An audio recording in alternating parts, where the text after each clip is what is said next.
మొత్తానికి చాలామంది అనుకున్నట్టుగానే గ్రూప్ 2 ఎగ్జామ్ అయితే పోస్ట్‌పోన్ చేసేశారు. అందుకు చాలామంది హ్యాపీగా ఉన్నారు. ఇంకొంతమంది అయితే తిట్టుకుంటున్నారు. కానీ తెలుసో తెలియకో అందరి బ్రెయిన్‌లో మాత్రం ఒక్కటే క్వెషన్ ఉంది. ఎగ్జామ్ ఎప్పుడు ఉంటుంది? అసలు ఉంటుందా? ఉండదా? లేకపోతే కానిస్టేబుల్ ఎగ్జామ్ పోస్ట్‌పోన్ చేసినట్లు డేట్ చెప్పకుండా పోస్ట్‌పోన్ చేస్తారా? అసలు ఎగ్జామ్‌కి ఏం చదవాలి? నేను చదివినవి సరిపోతాయా? అందరు నాకంటే ఎక్కువ చదివేస్తున్నారు. నేను సరిగ్గా చదవట్లేదేమో. ఇలా అయితే నాకు జాబ్ రాదేమో. 90,000 మందిలో నాకు అసలు జాబ్ వస్తుందా? ఇలాంటి పిచ్చి పిచ్చి క్వెషన్స్ మైండ్‌లో చాలా వస్తాయి. ఆ క్వెషన్స్ అన్నీ చెత్త క్వెషన్స్. తీసి చెత్తబుట్టలో పారేయండి.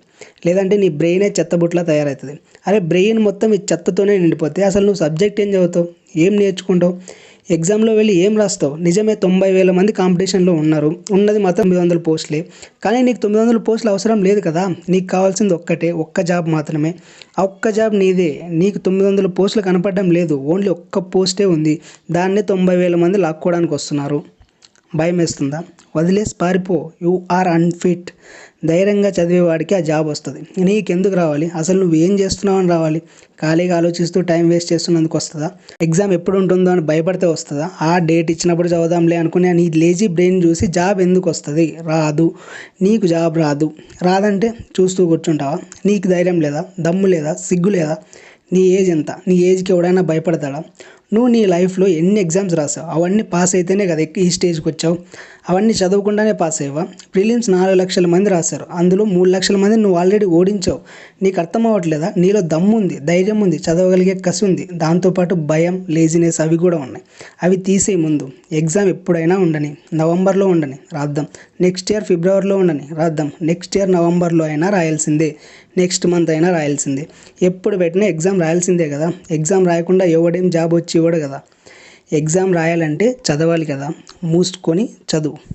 ఏజ్ అయిపోతుంది, ఇంట్లో వాళ్ళు తిడుతున్నారు, త్వరగా ఎగ్జామ్ పెడితే బాగుండు. ఎలాగోలా రాసి ఏదో ఒక జాబ్ చేసుకో. ఇప్పుడే చేసుకో. నీకున్న 24 గంటల్లో ప్రతి గంట బుక్ పట్టుకొని ఉండవు కదా. ఉన్న 24 గంటలు 6 గంటలు కరెక్ట్గా చదివి మిగతా 18 గంటలు నీకు నచ్చిన పని, వచ్చిన పని చేసుకో. ఎవడు వద్దన్నాడు? ఒక్కటి గుర్తుపెట్టుకో బ్రదర్.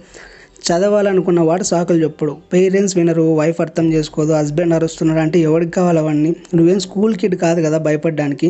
అరే ఇంట్లో వాళ్ళనే కన్విన్స్ చేయలేని నువ్వు రేపు పొద్దున ఎంఆర్ఓ అయితే ఒక మండలంలోని ప్రజల్ని ఎలా కన్విన్స్ చేస్తావు? నీ బ్రెయినే నీ కంట్రోల్లో లేనప్పుడు రేపు నువ్వు నీ కింద ఉన్న ఎంప్లాయీస్ని ఎలా కంట్రోల్ చేస్తావు? జాబ్ కొట్టాలంటే చదివితే మాత్రమే సరిపోదు. ఇవన్నీ భరించాలి. నీకు ఎన్ని కష్టాలు ఉన్నా, ఎన్ని టెన్షన్స్ ఉన్నా ఓపికతో ఉండాలి. తెలివిగా ఆలోచించాలి. ఏకాగ్రతతో చదవాలి. ఈ 3 లక్షణాలు ఉన్న వాడికి జాబ్ వస్తుంది. లేకుంటే అస్సలు రాదు. నీకు భయం ఉందా? వదిలేసిపో.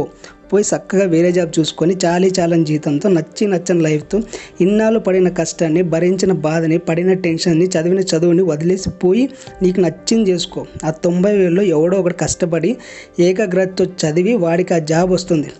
రేపు పొద్దున అలా జాబ్ వచ్చిన వాడిని చూస్తూ అరే అప్పుడే చదివింటే బాగుండు, తప్పు చేశాను కుళ్ళి ఈ రోజును తలుచుకుంటూ ఏడ్చే రోజు ఫ్యూచర్లో రాకూడదు. అంటే ఇప్పుడే చదవాలి. ఇప్పుడే స్టార్ట్ చేయాలి. రా, కలిసి చదువుదాం. కష్టమో నష్టమో, సాధిస్తామో సాధించమో అవన్నీ పక్కన పెట్టు. మన ప్రయత్నం నిజాయితీగా ఉండాలి. సంకల్పం గట్టిగా ఉండాలి. నాకు జాబ్ వస్తుంది. ఆ 900లో ఒక జాబ్ నాదే. నేను పడే కష్టానికి, చదివే చదువుకి ఆ జాబ్ నాకే వస్తుంది. ఇంకా కష్టపడతా. ఇంకా బాగా చదువుతాం. ఎవరు ఏమన్నా, ఎంత లేట్ అయినా, ఎప్పుడు ఎగ్జామ్ పెట్టినా నా పని చదవడం మాత్రమే. నాకు ఆ ఒక్క జాబ్ వస్తుందనే నమ్మకంతో, ఓపికతో, కసితో చదువుతా. ఆ జాబ్ నాకు ఎందుకు రాదో చూస్తా. ఓడిపోయి ఒక్క సెకండ్ ముందు వరకు నేను ఓటమిని ఒప్పుకోను. కాంపిటీషన్ ఎంతైనా, నాకంటే ఎంతమంది తోపులు ఉన్నా, నేను ఎన్ని అవాంతరాలు వచ్చినా చదువుతా, జాబ్ కొడతా. ఆ జాబ్ నాదే. నీకు నాతో చాటు జాబ్ కావాలంటే రా, కలిసి చదువుదాం. లేదంటే పో, మూసుకొని నీకు నచ్చింది చేసుకో. నా ఛానల్కి మాత్రం అస్సలు రాకు. Good bye.